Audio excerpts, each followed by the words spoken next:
Well, good morning. It's about 7:30 on Sunday morning, and I'm going to go after the starter in this motorcycle.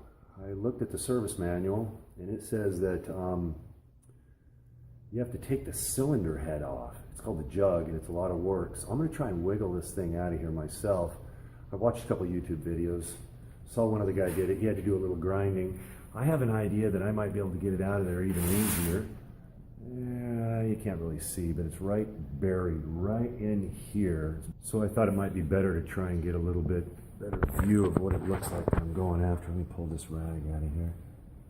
So here's the starter right back here. I'm going to take this off, pull the bolts, remove this, and see if I can slide it out from right back in there.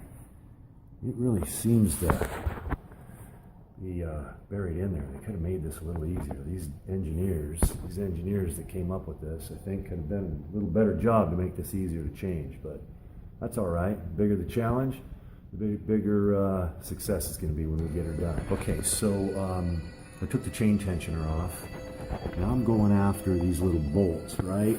Let's see if I can keep it right there. There's a small bolt, and you shut this damn march there. Too much Starbucks coffee. So I'm taking this bolt off here. If you can see it, it's really buried. I'm getting it with needle nose pliers. Then I go after this bolt. Those are the two mounting bolts for the starter. Let's get them off there. Okay, I'm back. So I thought I'd be able to do this without moving too much out of the way. The problem is the carburetor is right here, is right in the way of removing that starter. So I had to get that carburetor, I had to slide it back to make some room to get that out. To do that, I had to go ahead and disconnect the back subframe, take the fuel tank off, the seat off, all the side panels, and then I had to grab this subframe piece right here, as you can see, and pull it up. And by doing that, it pulled the carburetor back. Now I'm just about to start wiggling that starter out of there. Hey, so I'm back. Why not capture the moment? Here it is. I got her out. And there it is. I didn't have to remove the cylinder, none of that. I did have to remove the clutch cable. I had to remove the idle adjust from the carburetor as well. Okay. Brand new starter. It's the original, it's the OEM. I'm not gonna, after going through all this crap, I'm not gonna put one of the cheap starters in here. It was about 200 bucks for that little starter right there. But they're supposed to be the best, and they're supposed to last as long as they can. So we're gonna put that sucker right back down in there. Okay, so I'm gonna do a little modification that I think will really make this easier.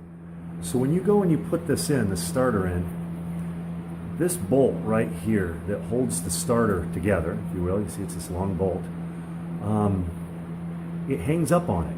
And it's what happens when you push it in, this bolt right here is dragging and hitting on the cam chain tensioner back in here. So I figure if I take the new starter and I grind that down a little bit, I'm going to grind it down a little bit so it'll slip in there. It has this entire collar, right here that is what, half an inch thick. I figure if I take maybe an eighth or slightly more than an eighth off of it with a grinder, put the bolt back on there, it'll just go straight in and straight out. I won't have to fight with it. I won't have to knock it around with a pair of pliers, which I don't like doing, to get the damn thing out. So let's give that a shot. I'll show you what I'm doing. This is the old starter. So I took the new starter over here, and boy, that really messes with the light, doesn't it? And I took the bolt out. And now what I'm going to do here you can see right here, it's kind of hard to do.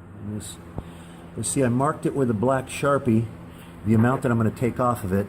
Let's see if I can get a better look. With a grinder. And when I take that off with the grinder, that bolt will go back down in a little bit further. And I think it'll go straight in. And then if I ever have to change this starter again, it's just going to slide right back out again. Okay, I'm back. So it's done. I ground it down. I took, I don't know, a little better than an eighth. Used my high-speed grinder, my full-size high-speed grinder, and then get most of it, and then I touched it up with a Dremel. And then I had to grind, I don't know if you can see it here, the other side because the bolt's sticking out. See, it's about flush originally. About flush originally.